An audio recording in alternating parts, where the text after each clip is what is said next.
The next session that is on the topic driving digital readiness and innovation as a CFO. To do this, I would request Mr. Aneel Gambhir, CFO DTDC Express Limited.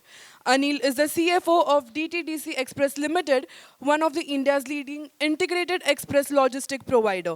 With over 30 years of diverse industry experience and distinguished 25 years career at Blue Dart, he has been instrumental in driving financial transformation, strategic growth, and operational excellence. Aneel's leadership has earned him numerous accolades, including all CFO Excellence 2024 and 25, CFO League of Excellence Award 2025, and multiple CFO of the Year award. A chartered accountant and commerce graduate, Aneel is also a certified senior advisor for the First Choice Six Sigma program. Over to you, sir. Thank you. Thank you for elaborate introduction. Good morning, friends. We are just out of our personal tax filing, and incidentally, day is extended, and today is another day for us. How many of you struggled yesterday and maybe last moment to file your returns? Very few. Good to see that, and that's where. But finally, could you file that? No? Till what time you tried? Sorry? 12. And then what happened? 12 to 2:30, server was closed, site was closed, right?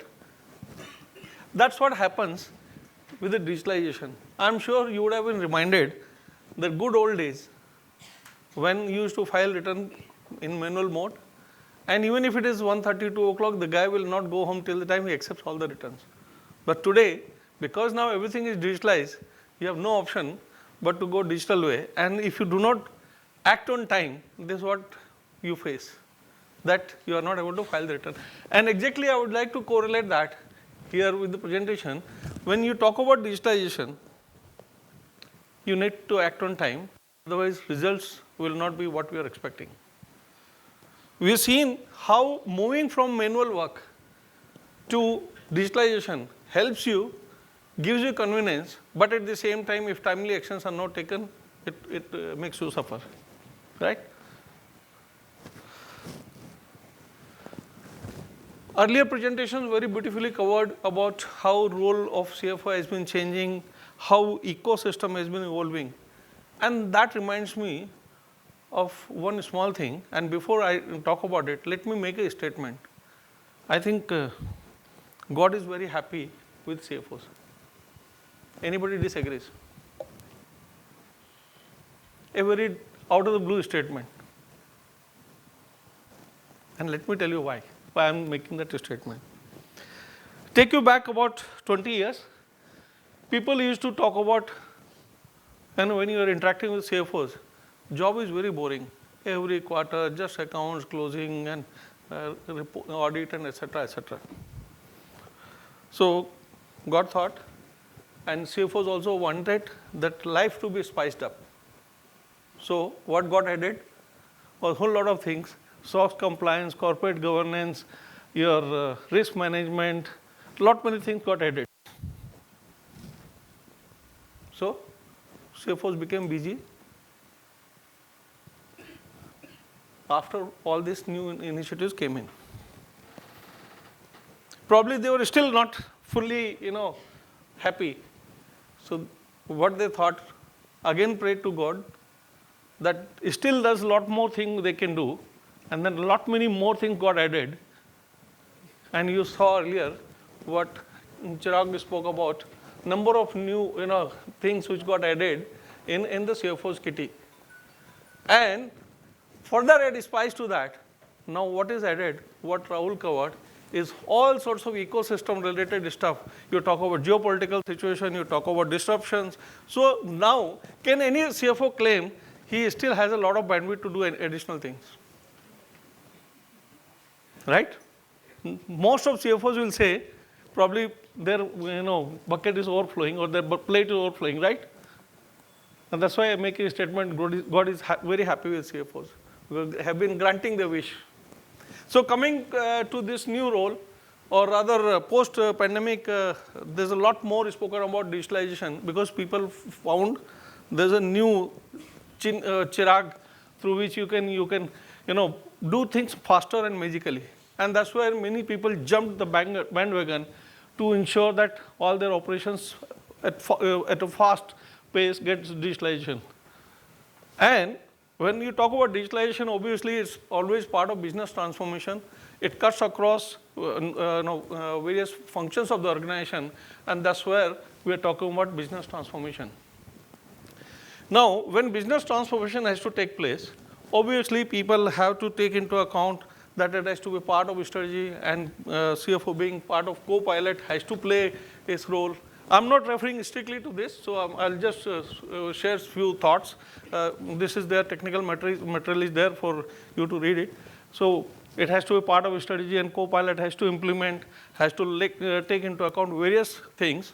And a lot more has been spoken about in the last 4-5 years as far as this strategy and the digitalization is concerned. Few things which I would like to highlight, and those could be pitfalls. One, that when you are deciding as a part of strategy, business strategy, to go for digitalization, and so make sure that while it cuts across various functions, but do not take a huge project which will ultimately not succeed, because it's like boiling ocean. You will not be able to boil ocean. You need to break those initiatives into small pieces, small initiatives, so that one, that you are able to complete them in a shorter period of time, and you are able to see success of those initiatives so that your journey continues. Otherwise, it becomes very difficult if you take a large initiative which does not have milestones defined, or which does not, which takes longer time to complete. Obviously, team will, over a period of time will get demotivated because they will not see the results. So always divide into small top, initiatives, measure those success, and that will give additional boost and motivation to the team as we move ahead in the journey. Because this is journey. It's like you're riding a tiger. Today's scenario, any person who is adopting a technology, he cannot just derail or get down from there. You have to continue to ride the journey, because today no business can exist without technology. So if you are part of technology or you're implementing newer initiatives, you need to ride the tiger and make sure that your risk managements are done rightly, your successes are measured rightly in time-bound manner, and your tiger continues to run rather than you getting offloaded, falling down from the tiger and getting eaten up by it. So that's somebody earlier spoke about how do you do risk management. One of the risk management of such kind of thing is that you measure those success at a smaller level, and so the team is motivated. Another part, and which I think you rightly covered, garbage in, garbage out. System is garbage out. So your manual processes, beyond processes, is data governance. While you may have good processes, but if your data quality, data governance, data storage, data processing is not right, what results you will get is garbage in, garbage out. Because data ultimately gets analyzed through whatever process system you will put in. The output or the insight which you will get will be basis the input. If data governance is not there, you have not captured data rightly, or you not stored them, you not put them in right frame, and the right governance is not there, access to data is not governed, then obviously your results will be compromised. So these are few things one needs to take into account. Of course, change management, etc., is always part of any new thing which is taken up, at a macro level. Moving to, there are different roles which earlier also spoken about. When we talk about it's part of strategy, we all know that how benefits are there, and especially I'll talk about efficiency improvement and productivity and customer experience. And let me give you one straight example. Our company is working on a small digitalization project, part of the overall digital journey. We being in logistic company, obviously there's a big call center where number of customers call up and the queries are quite high. So what we have done, looking at that, still lot more growth avenues there, number of calls are going to go many-fold. How do you handle? Do you put up a 1,000-seat call center, 2,000 seat? Where do you stop? So we decided to take up that area, and now we have been working on this for last 6 months, and for last 2 months, after having developed the solution is in pilot stage, we have converted use AI and chat GPT or chatbot through AI, use of AI. We have converted or we created a solution which not only responds to a typed queries, but in a human voice, it can answer your questions.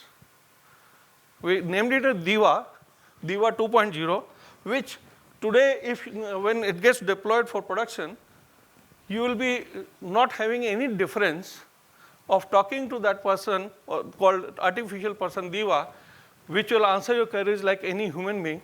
It can create tickets, it can answer your questions, and mind you, it's all 17 Indian language. And to top it all, you can use vernacular, mixed language also, still answer will be the same. So while it does not require only English, Hindi or any state language, you can talk in mixed language, it still understands that and will answer that to you. Now that's a solution when during festive season calls goes up, or even going forward when volumes goes up, number of calls are going to increase.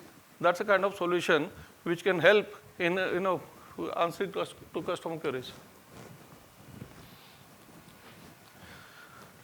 Few things on system, CFOs are working as an integrator. Obviously, when we talk about digitalization journey, it is cross-functional. They get impacted. They need to take organizational view.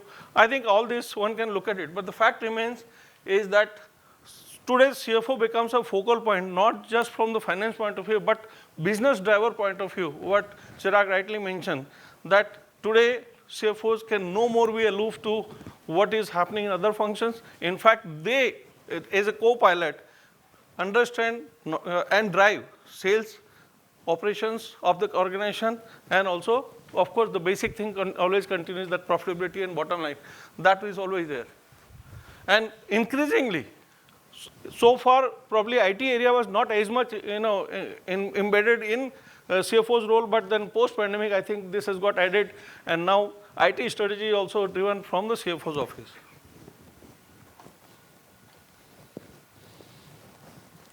So few more use cases one can talk about how, for especially finance function, the technological solution or innovation can help.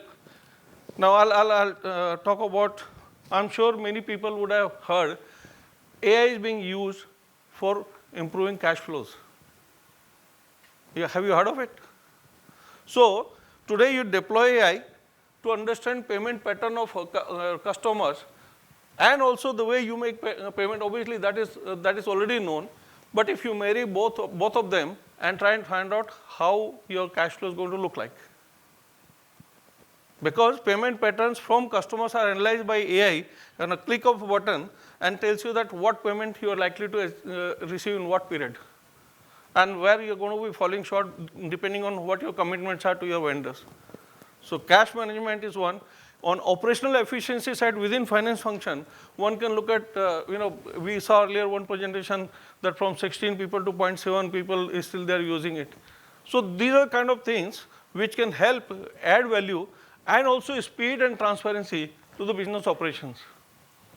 There are quite a few use cases which are available, but then these are again, I am re-emphasizing the small topics which will add to the overall digitalization journey of the company. Now, one more point somebody raised very rightfully. While this is one side of the story, that you have solutions successfully implemented, what happens to this side? What happens to cyber security?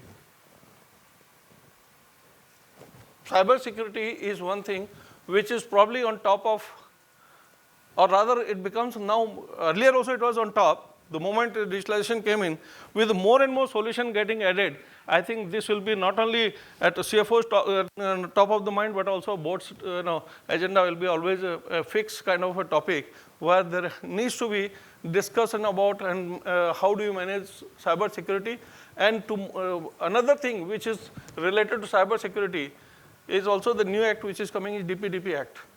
So if your cyber security gets compromised, your data gets compromised, data gets misused, organization can be held liable and much bigger penalties.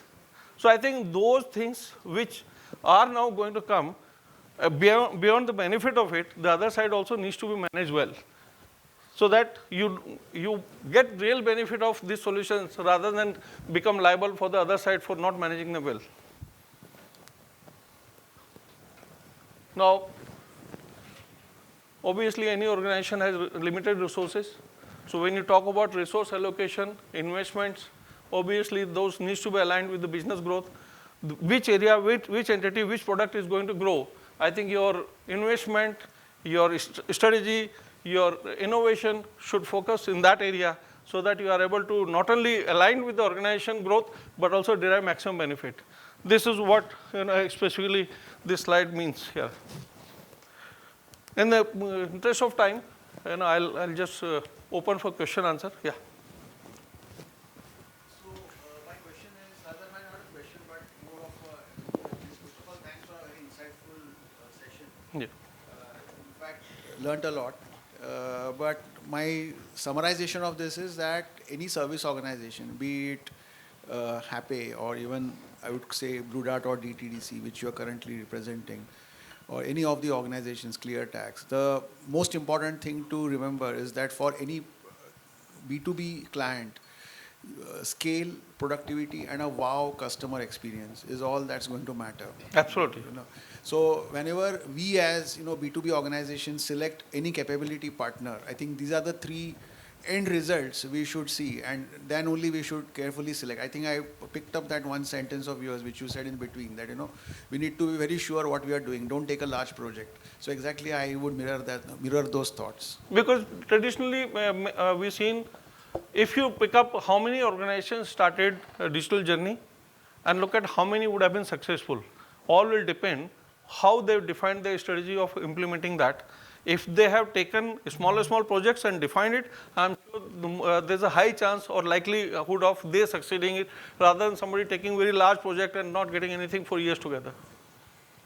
Very rightly said. Thanks. Any other question?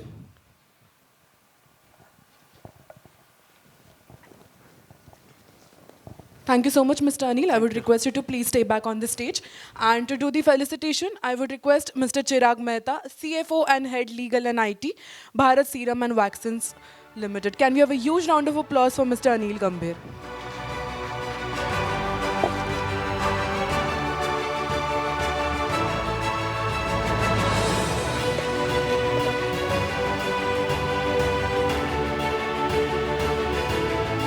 Thank you so much.